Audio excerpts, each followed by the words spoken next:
नमस्ते प्यारे दोस्तों, आप सब कैसे हैं? दिल से स्वागत है आप सभी का आपके अपने चैनल नॉवल बॉय डॉन पर। अगर आप पहली बार हमारे साथ जुड़े हैं तो हाथ जोड़कर विनती है कि चैनल को सब्सक्राइब जरूर करें और छोटी सी घंटी दबा दें ताकि हमारी हर नई कहानी सबसे पहले आप तक पहुंचे। आपका प्यार और साथ ही इस चैनल की सबसे बड़ी ताकत है। तो आइए बिना किसी देरी के चलें उस जादुई दुनिया की ओर जहां हर शब्द में रोमांच है और हर मोड़ पर एक नई कहानी आपका इंतजार कर रही है। और हाँ, अगर ये कहानी आपके दिल को छू जाए तो ज़रूर प्लेलिस्ट से इसके बाकी एपिसोड भी सुनिएगा। यकीन मानिए आपको बहुत मज़ा आएगा। आपका बहुत बहुत धन्यवाद दोस्तों।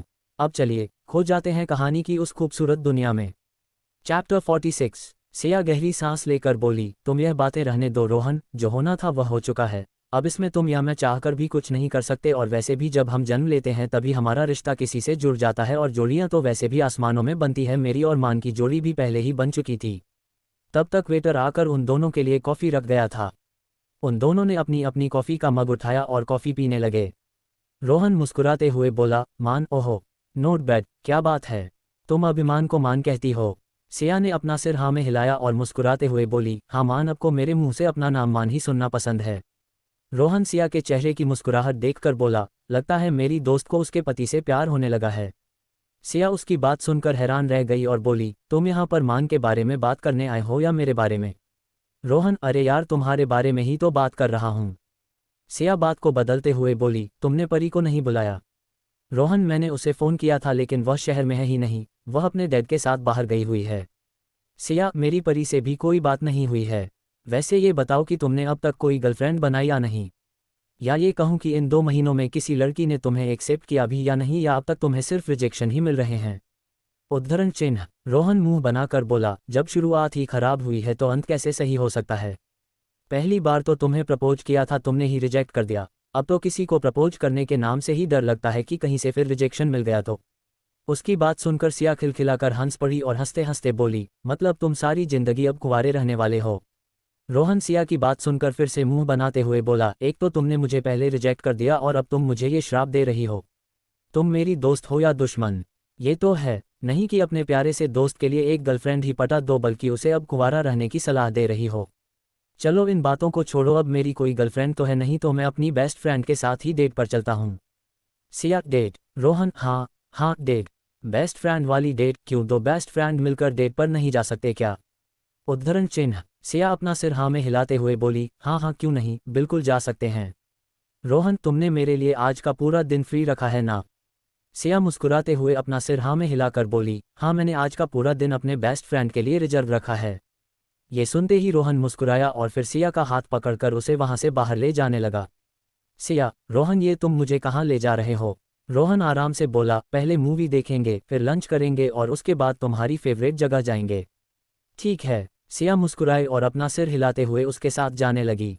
हंसते मुस्कुराते हुए कब सिया का पूरा दिन रोहन के साथ निकल गया सिया को ये पता भी नहीं चला। लंच करने के बाद वो दोनों सिया की फेवरेट जगह यानी कि समुद्र के किनारे चले गए। वह दोनों वहां पर पत्थरों पर बैठे थे। उन दोनों के बीच एक खामोशी पसरी पड़ी थी। उस खामोशी को तोड़ते हुए सिया रोहन से बोली, जानते हो रोहन, इन 2 महीनों में मैंने तुम्हें बहुत याद किया। खासकर पिछले 1 महीने में अपने उस दोस्त को याद किया जिससे मैं अपने दिल की हर बात बेझिझक कह सकती थी और जो मेरी हर बात सुन सकता था। जानते हो, बहुत खुशनसीब होते हैं वह लोग जिनके पास ऐसे इंसान होते हैं जिससे वह सब कुछ कह सकते हैं, जिन पर वह आंख मूंद कर विश्वास कर सकते हैं, और मेरे पास भी एक ऐसा ही इंसान है और वह तुम हो।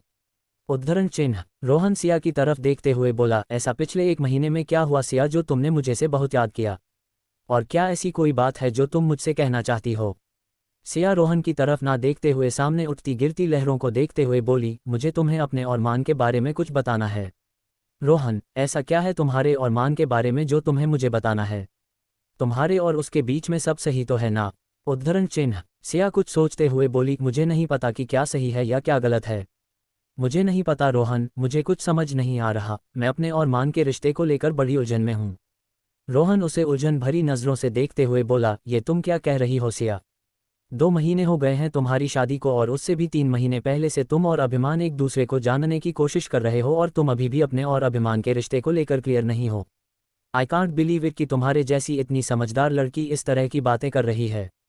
अगर तुम दोनों के बीच में कोई प्रॉब्लम है तो तुम बैठकर उससे बात करके भी उसे सॉल्व कर सकती हो।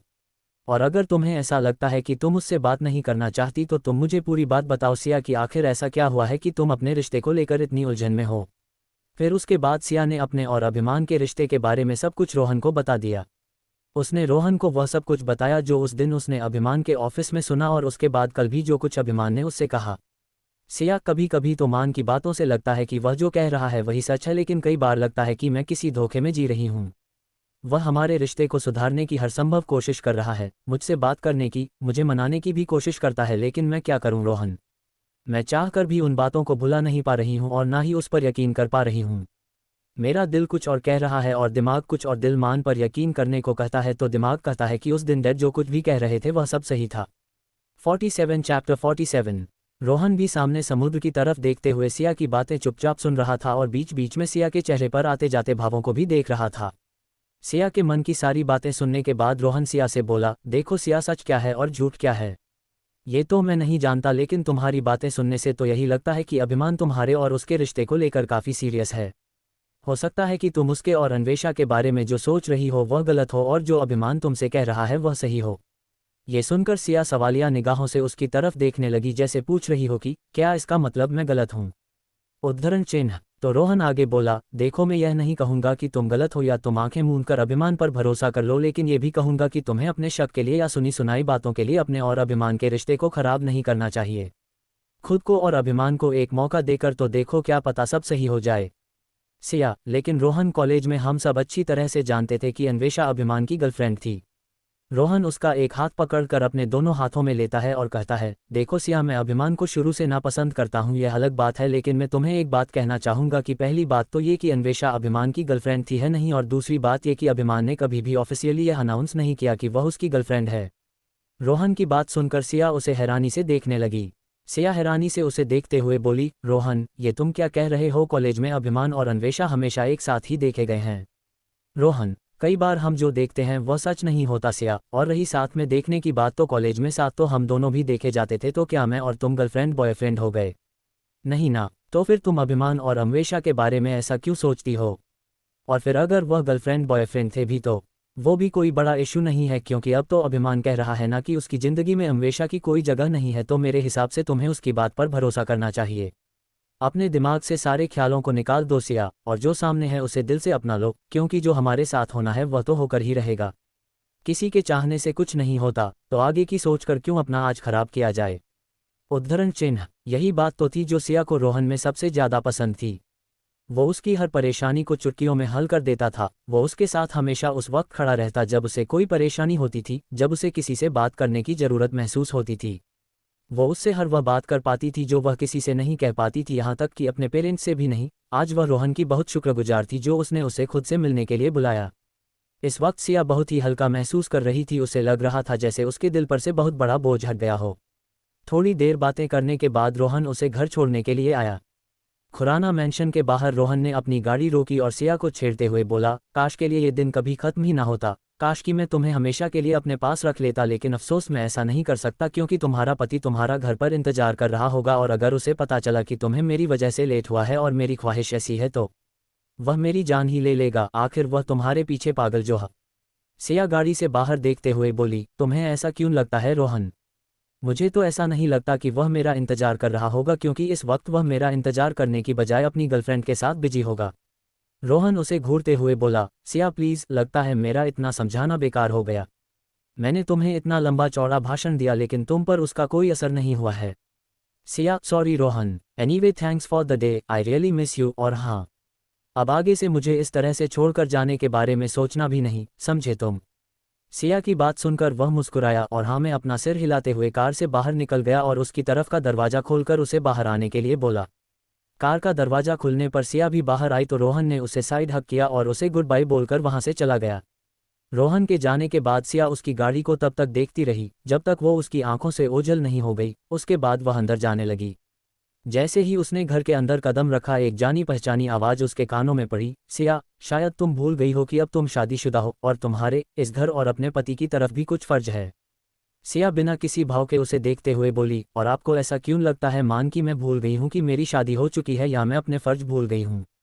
अभिमान गुस्से से बोला, क्योंकि तुम्हारी किसी भी बात या बर्ताव से नहीं लगता कि तुम इस शादी को थोड़ा भी गंभीर ले रही हो। तुम खुद ही सोचो सिया कि क्या तुम एक शादीशुदा औरत की तरह बर्ताव कर रही हो? क्या तुम्हें लगता है कि यह सही टाइम है तुम्हारे घर वापस आने का? क्या तुम्हारी नज़रों में ये सही है कि एक शादीशुदा औरत होने के बावजूद तुम एक गैर मर्द के साथ सारा दिन बाहर घूमती रहो और तुम्हारा पति घर में बैठकर तुम्हारा इंतजार करता रहे? उद्धरण चिन्ह टू बी कंटिन्यूड। तो दोस्तों, ये थी हमारी आज की कहानी। उम्मीद है आपको सुनकर मजा आया होगा। अगर कहानी अच्छी लगी हो तो एक प्यारा सा लाइक जरूर ठोक दीजिए और कमेंट में बताइए कि आपको सबसे ज़्यादा पसंद क्या आया।